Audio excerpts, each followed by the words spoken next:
Imagine yourself watching one of the most crucial sessions in government, expecting answers to the nation's burning questions.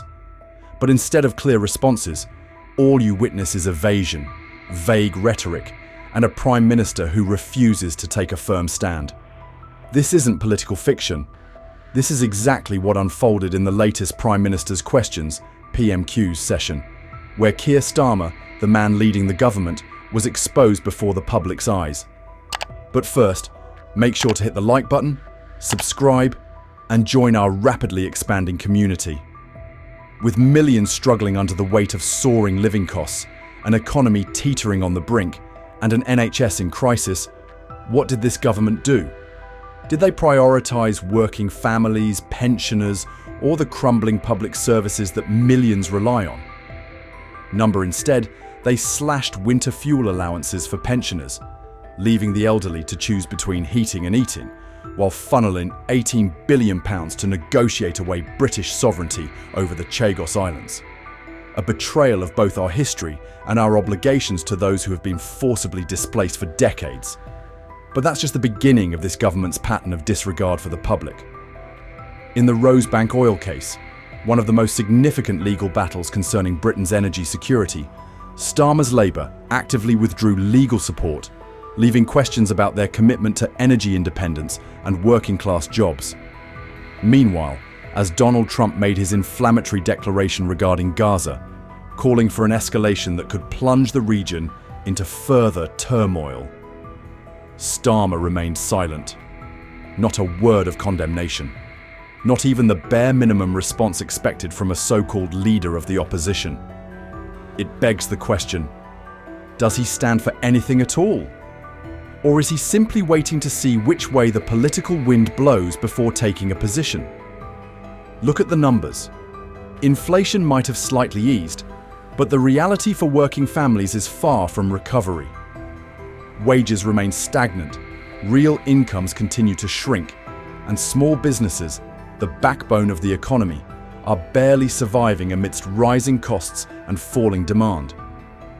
Meanwhile, Starmer's Labour remains complicit in the Tory legacy of underfunding public services, offering no bold vision for investment, no substantial economic recovery plan, and no challenge to the disastrous austerity policies that have crippled Britain for over a decade.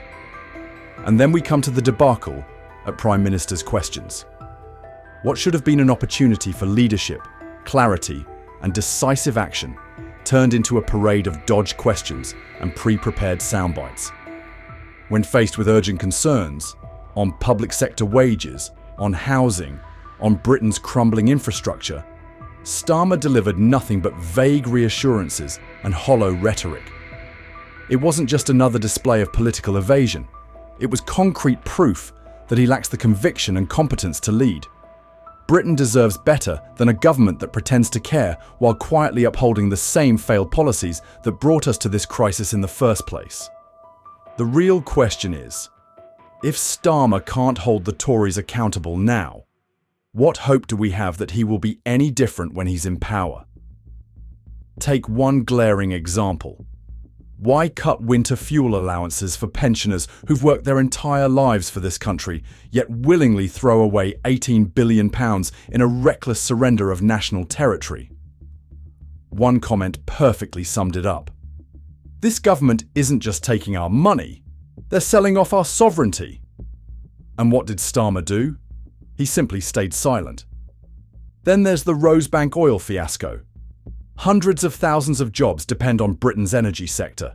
Yet by withdrawing legal support against radical environmental activists, this government has essentially sealed the fate of many working-class livelihoods. Let me ask you this. If you worked in the oil and gas industry and saw your own government failing to protect your job, would you still trust them? And here's what really sticks with me. When questioned about Trump's alarming statement on annexing Gaza, Keir Starmer had nothing to say. Not a single word, not a single reassurance about Britain's position on such a critical geopolitical issue. This isn't just indecisiveness, this is a failure of leadership.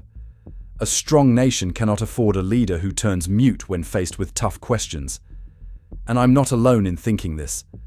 One of the most liked comments summed it up. I watched the entire PMQs, and the most embarrassing part was how Starmer couldn't stand his ground against even the simplest of questions. If he can't handle scrutiny, how can he possibly lead this country? This isn't just one person's frustration. It reflects the growing disillusionment of thousands who see their trust in government eroding by the day. And let's talk about the economy. Starmer claims Britain has reached its highest investment levels in 19 years. But let's be real. Are you personally feeling this so-called economic boom? Another sharp response captured it best. If things are as great as Starmer claims, why can't I even get an NHS appointment? Why are prices still climbing while my wages stay the same? Exactly. The numbers may paint a rosy picture, but reality tells a different story. And the most dangerous part?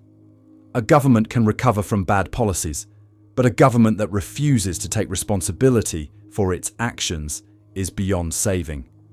A government that hides behind empty rhetoric instead of taking meaningful action is not just ineffective, it is actively harmful. When those in power dodge accountability, when they prioritize political optics over real solutions, when they treat the public like an audience rather than a people they are meant to serve, we have to ask ourselves, is this really the government we deserve? Is this really the leadership Britain needs in a time of crisis? Keir Starmer's Labour promised change. They promised to be different from the chaos of the Tory years. And yet, from everything that unfolded at PMQs, one thing is crystal clear. Starmer's government lacks vision, lacks answers to the country's pressing issues, and most of all, lacks any real commitment to the British people. We were told we would see an alternative to mismanagement, but all we've gotten is an opposition that mimics the very establishment it once vowed to challenge. How can we trust a government in waiting that refuses to take a stand on the most critical issues of our time?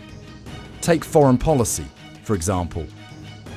While the world watches the deepening humanitarian crisis in Gaza, Starmer has danced around the issue, offering vague platitudes instead of clear leadership. His reluctance to call for an immediate ceasefire, his delayed response to the escalating violence, it all raises the question, who is he afraid of offending?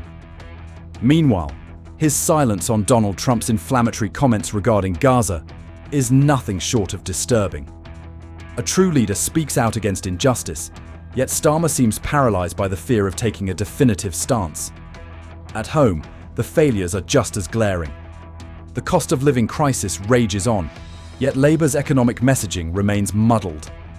Instead of challenging the financial burden placed on working families, Starmer has retreated into safe, uninspired policies that do nothing to address the deep-rooted inequality plaguing Britain. Energy bills remain sky-high. Yet where is the bold economic vision? Public services are on life support. Yet where are the radical solutions to funding the NHS, reviving local councils, and fixing the housing crisis? And then we come to the broader issue. His complete unwillingness to take a stand on anything that might require political courage. The Rosebank oil case? No serious challenge from Starmer. The Chagos Islands? No real debate. Winter fuel allowance cuts? No genuine outrage, just weak statements crafted to avoid controversy. His approach to leadership is not one of conviction, but of risk management, ensuring he offends no one while ultimately standing for nothing. When a Prime Minister cannot answer fundamental questions, when he cannot provide concrete plans, that's the sign of a failing administration. And what's even more concerning is the eerie silence surrounding policies that could have major implications for the future of this country. Labour should be the party of working people, of bold reform, of transformative leadership. Instead, under Starmer, it has become a party that hesitates, that plays it safe, that refuses to challenge the status quo. If this is the alternative to conservative rule, then Britain is in deeper trouble than we thought. So the question remains, can we truly trust this government to lead Britain forward? If what you've heard today concerns you, if you feel that this government no longer represents your interests, then do not stay silent. Share this video so that more people can see the truth. Leave your thoughts in the comments. I want to hear what you think. And most importantly, when election day comes, make sure your vote counts, because your decision could shape the future of this country. Thank you for watching until the end. Don't forget to hit like, subscribe, and turn on notifications so you won't miss more sharp and unapologetic political analysis. This is Your Name, and I'll see you in the next video.